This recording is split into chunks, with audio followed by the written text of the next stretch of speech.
मोहल्ले में एक बंदा है, उसने अपने मुर्गे को मार दिया। मैंने क्यों मारा? कह रहे यार अजान का आवाज देता है, नमाज नहीं पढ़ता। मेरे एक दोस्त, आप यकीन, दोस्त का कजन है, वो शराब से तंग आकर बोतलें तोड़ने लगा। एक तोड़ी तेरी वजह से मेरी नौकरी चली गई, दूसरी तोड़ी तेरी वजह से मेरा घर चला गया, तीसरी तोड़ी तेरी वजह से मेरी बीवी चली गई, चौथी उठाई वो भरी हुई थी, उसे रख कर कह रहा तू साइड पे हो जा, तेरा कोई कसूर नहीं। अच्छा, यहाँ पे बीवियों की बात करें ना, मैंने कुछ बीवियों को देखा है। हाँ। कुछ कह रहा हूँ, कुछ बीवियों को देखा, इतनी चालाक होती है, खाना खराब बन जाए ना, शौहर के आती बच्चों को पीटना शुरू कर देती। शौहर कह रहा खा लो यार, पता नहीं क्या अगर कोई लड़की आपको देख के हंस रही ना, इसका मतलब ये नहीं कि हंसी तो फंसी। हो सकता है आपको देख के उसकी हंसी निकल गई हो। पाकिस्तान से बाहर जब कोई लड़की अपनी सहेली को अपने बॉयफ्रेंड से मिलवाती ना, तो सहेली कहती wow so cute, so handsome, so dashing. और हमारे मुल्क में जब कोई लड़की अपनी सहेली को अपने बॉयफ्रेंड से मिलवाती ना, तो सहेली कहती इसको बोलना हमें भूख लगी है। प्रॉब्लम पता है क्या? मुझे अक्सर लोग ये दुआएं देते ना, जा बेटा हमेशा खुश रहे, शायद इसी वजह से मेरी शादी नहीं हो रही। जनरल बात कह रहा हूँ, सर्दियों में मैंने एक चीज नोट की है, सर्दियों में कुछ लड़कियों के चेहरे पर मेकअप ऐसे दिखाई देता है, हाँ? जैसे ठंडे सालन पर घी की तरी जमी होती है।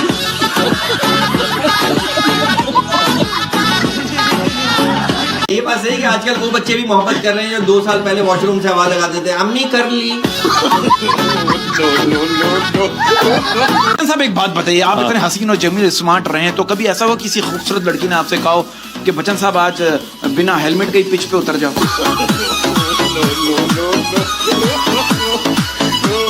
अच्छा ये बताइए, दुनिया में इतने इंतकाल हो रहे हैं, उस वक्त आप कहाँ होती हैं? दुनिया में बहुत सारे ट्रक चल रहे हैं, तुम क्यों नहीं आते उसके नीचे?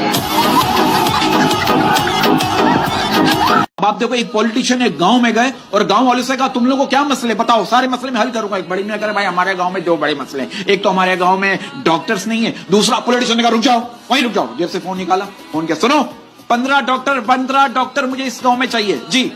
फोन बंद कर रहा हूं, मुंह बंद, फोन बंद, ओके। दूसरा मसला बताओ बड़े में, दूसरा मसला बताओ बड़े में। दूसरा मसला ये है कि हमारे गांव में सिग्नल नहीं आते। और भाई पाकिस्तान की अक्सर बसों और ट्रकों के पीछे लिखा हुआ होता है बुरी नजर वाले तेरा मुंह काला। अगर ये दुरुस्त होता ना, तो अब तक पाकिस्तान वेस्ट इंडीज बन चुका होता।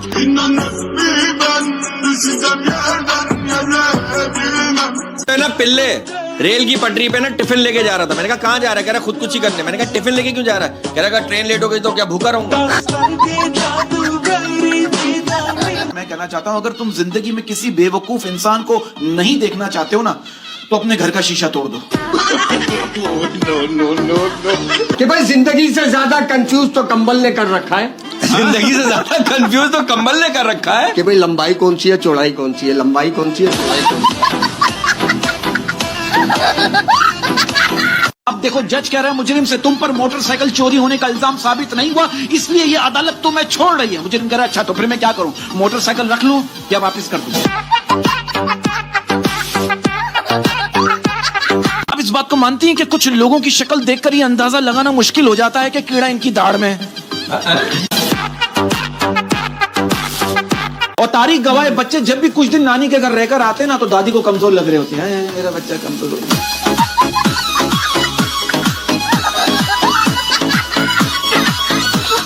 अच्छा सलीम में कभी ऐसा हुआ कि एक सवाल है आपसे, कभी ऐसा हुआ कि आप किसी लड़की से फोन पे बात कर रहे हैं और उस लड़की ने आपका मूड बनाकर अचानक कॉल काट दिया?